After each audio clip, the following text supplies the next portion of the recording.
ఆషాఢ మాసంలో వచ్చేటటువంటి పౌర్ణమి నాడు వ్యాస భగవానుణ్ణి గురువులో చూసి వ్యాసుడికి నమస్కారం చేస్తారు.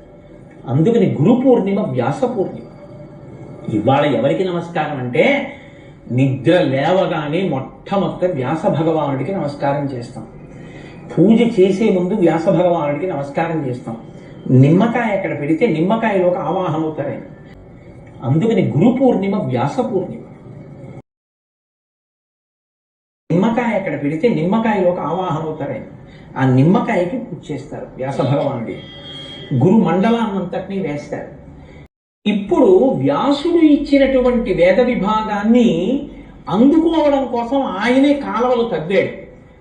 దేవిని, పైలుడు, వైశంపాయనుడు మొదలైనటువంటి శిష్యులకి ఒక్కొక్క వేదాన్ని ఇచ్చాడు. ఇచ్చి మీరు ఈ వేదాన్ని ప్రచారం చేయండి అన్నాడు.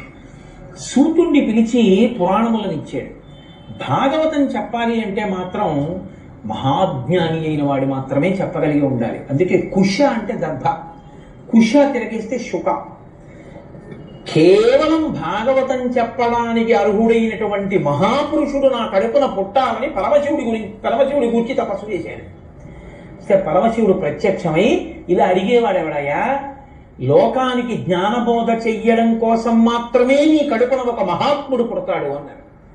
ఇప్పుడు పుడుతూనే ఇంత మహాజ్ఞాని ఒకడు మళ్ళీ వ్యాసుడి కడుపున పుట్టాలి.